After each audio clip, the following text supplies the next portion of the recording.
say anything to you before he? Yes. What did he say? He said, say a prayer. Say a prayer? Yeah.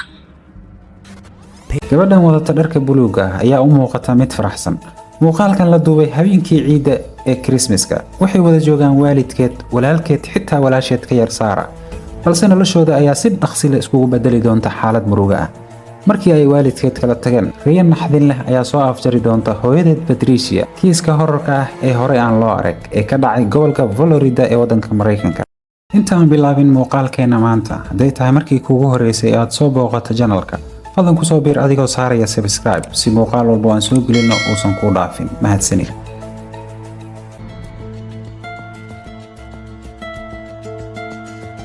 waxay ahayd September 22keedii 1998 magaalada yar ee Jay ee Florida. lamaana wata gaarigooda ayaa marayay wadada highway-ga ayaa arkay gabar yar oo gacanta kor u taagaysa, tan kalena ku haysata dhuunta. lamaanihii ayaa istaagay oo u soo dhawaaday gabadhii.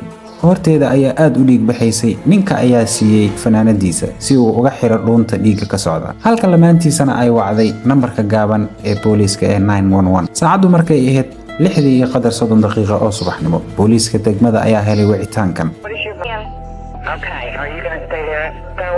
Yes, we told Tammy shows up. Okay. Sure, if that passes out on me, then I'm going to head to hospital. Sergeant Bill McCarty waa sargaalkii ugu horreeyay ee goobta soo gaaray. waxaana xigay kalkaaliyaasha oo gabadha gudaha u geliyay ambalaasta. laakiin kalkaaliyaasha ayaa u sheegay sargaalkii booliiska ahaa inaysan noolaan karin gabadhan yar, balse waxay booliiska ka bariday inay soo helaan Sara, taasoo uu ogaaday sargaalka in la geeyay keynta. balse kalkaaliyaasha inta aysan xirin albaabka ambalaasta, sargaalkii ayaa weydiiyey su'aashii ugu dambeysay, taasoo wax walba bedeli doonta. wuxuu si cad u weydiiyey yaa waxaan kugu sameeyay. markaas bay soo eegtay waxayna tiri Ray. They asked her who did this to you, and she looked at me and she said, Ray did it. hal sano ka hor 1987 Saya waa gabar 7 jir ah, waxayna la nooshahay hooyadeed iyo walaalaheed. balse aabaheed ayay mararka qaar si dirqi ah u arki jirtay, waayo way kala tageen hooyadeed. sababtoo ah aabaheed uu xanuunsanaa, wax xanaaneyn ahna ma heli jirin. balse dhibaatada ayaa ahayd hooyadeed oo ahayd qof khamriga caba oo cabtooy ah. hooyadeed ayaa ahayd mid jirdili jirtay caruurteeda, balse Saya oo u weyn ilmaha waxay isku dayi jirtay inay dhibka ka ilaaliso walaalaheed ka yaryar. ma jirin qof kale oo daryeela caruurta oo la jooga, waayo hooyadeed waxaas waxna kama oga. aad ayay u daroogaysneed markasta. Saya ayaa caruurta u karin jirtay raashinkooda, hooyadoodna kalama jecleen inay waqti la qaadato caruurteeda ama baarka khamriga ay waqti ku qaadato. hooyadood guriga ayay keeni jirtay niman badan oo aysan aqoon fiican u lahayn, kaliya khamriga ay isla cabaan, taasoo caruurta walwal badan u ahayd. nimankaas mid ka mid ah ayaa la oran jiray Ray White. He was the worst. Ray White ayaa ahaa kii ugu xumaa ee hooyadood khamriga la cabi jiray. Ray White ayaa u muuqday nin fiican, waayo caruurta ayuu hadiyado u keeni jiray iyo mararka qaar dawo. inta badan wuxuu isku dayaa inuu qaato doorkii aabahood, isagoo muujinaya xiisaha caruurta. muddo kadib wuxuu bilaabay inuu Saya guriga gashto keligeed, laakiin hooyadeed waxba kama ogo, iyadaaba daroogaysan. Saya wuxuu ku qasbayay Ray inuu ku sameeyo wax aanu ilmaha lagu samaynin weligood. wuu kufsan jiray waqti kasta, kaaga darana wuxuu dhihi jiray cidnaha u sheegin, haddii kale reerkaaga ayaan dili doonaa. balse cidna waxba uma sheegto, iyadoo ka cabsanaysa hanjabaadiisa. bilo badan ayaa sidaas ku gudbay oo ay aamusnaan ku jirto, iyadoo isku dayaysa inay ilaaliso walaasheed iyo walaalkeed ka yar. sanado kadib Patricia waxay ka tagtay Ray, waxayna ku dhacday gacmaha nin kale. laakiin Saya way ku faraxsaneed inuusan Ray imaan doonin guriga, sababtoo ah hooyadeed way kala tageen, balse weli ma ogo inuu soo laaban doono. waxay ahayd September 22keedii 1998. Patricia oo ah hooyadood ayaa raacday saaxiibkeeda cusub, iyagoona aaday baar u dhawaa xaafadda. Saya waxay u diyaarinaysaa walaalkeed iyo walaasheed ka yar inay seexdaan, taasoo ka dhigan inay cadayanayaan. waxay u diyaarisay dharkoodii iskuulka ay biri qaadan lahaayeen, kadib way seexisay caruurtii. saacadu markay ahayd 6:30 daqiiqo, waxaa toosiyey nin isagoo sariirta ka soo qaaday. xitaa guriga ayuu ka soo bixi, hadday kor u eegtana waa Ray. waxay weydiisay xaggee ii wadaa, balse wuxuu ugu jawaabay hooyada ayaan kuu geynaa. albaabka dambe ee guriga ayuu ka soo bixi, isagoo saaray kursiga hore ee gaarigiisa. gaariga ayuuna ku xiray. guriga ayuu dib ugu noqday mar kale. waxay ka war heshay kursiga gadaale isagoo dhigaya walaasheed ka yar Sara.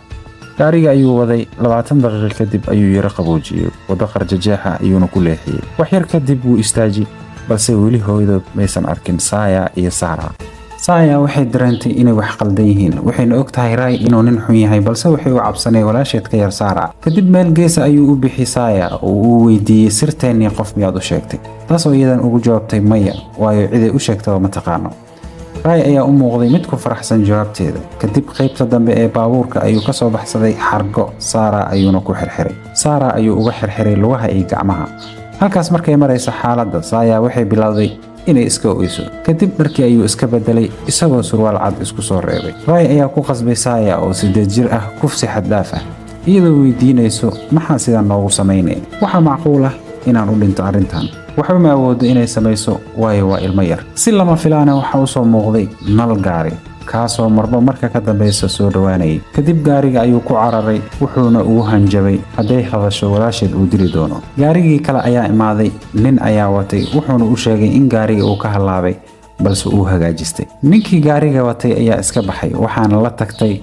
rajadii ugu dambaysay ee Saya waxaa la gaaray 6 subaxnimo Saya ayaa dib badan martay 5 saac ee u dambaysay Ray ayaa u sheegay Saya in surwaalkeeda ay xirato ayna istaagto banaanka gaarigiisa walaasheed ka yarna geed weyn oo agtooda ayuu hoos dhigay gaariga ayuuna gadaal u sikistay ogow labada gabdhoodba way xirxiran yihiin kadib mid ayuu la soo baxay qoorta ayuuna ka saaray wuxuuna yiri Saya duceyso asigoo rabo inuu gowraco balse waxba ma awoodo Saya kaliya inay qoorteeda taabato waxayna dareentay dhiig qoorteeda ka socdo indhaha ayay isku qabatay dhulka ayayna ku dhacday inkastoo ay dareen lahayd haddana walaasheed ma caawin karto taasoo laga yaabo inuu dilay kaliya inay dhageysato ayna sugto intuu ka tagayo iyadoo iska dhigayso inay meyd tahay waxay maqashay Sarah oo qaylinaysa oo ooynaysa waxayna dareemaysay inay lugaha dhulka ku garaacayso dhowr daqiiqo kadib qayladii iyo oohintii ayay joojisay waxayna dareentay inuu ka tagay oo ku laabtay gaarigiisa waxay dareentay inuu ka tagay oo uu ku laabtay gaarigiisa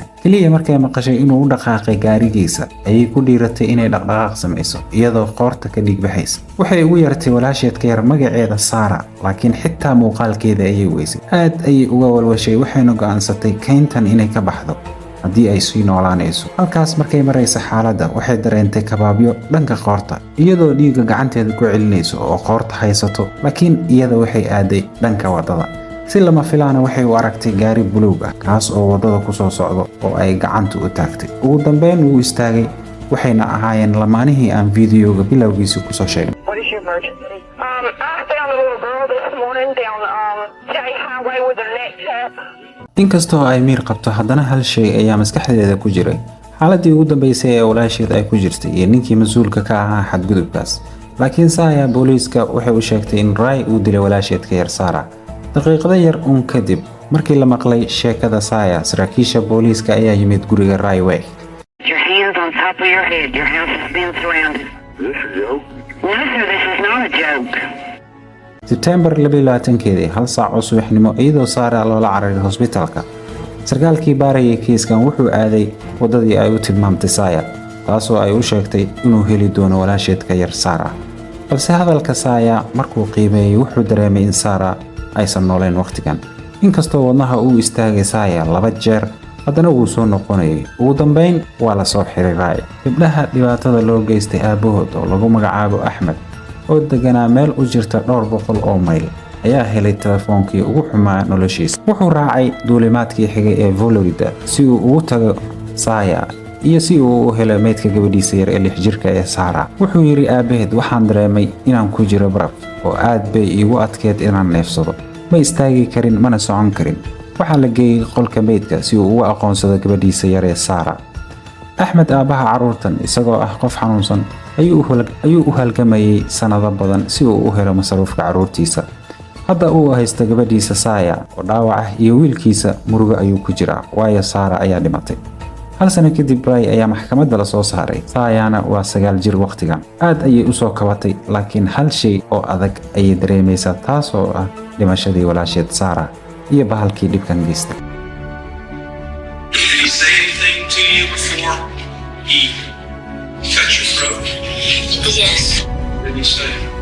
He said, say a prayer. maxkamadda ayaa Ray May ku heshay dambi afduub galma caruur loo geystay dil darajada koowaad iyo isku day dil waxaana lagu xukumay dil Saya hadda waa booliis ka shaqeysa ciidanka gobolka New York ilaa maanta way sii wadaa dadaalkeeda ay ku ilaalinayso kuwa kale saya waxay tiri waxaan qeexayaa geesinimadeyda midda ugu weyn taariikhdeyda inkastoo xanuun badan leedahay lama noolaan karo balse uma baahnid inaad dib u eegto waxaan rabaa inaan weyneeyo walaashay Sara oo aan bixiyo wacyigelin si looga hortago sida sheekadeyda oo kale qoysaska iyo dhibanayaasha hadafkaygu wuxuu yahay inaan cod adag u noqdo dhammaan gabdhaha da'da yar dhammaan haweenka dhammaan dhibanayaasha dambiyada iyo qoysaskooda ogow weligay ka tanaasuli maayo dagaalkan sidaas ayay ku soo gabagabaysay waad ku mahadsantahay adigana daawade Possibly prevention by sharing my story to victims, families.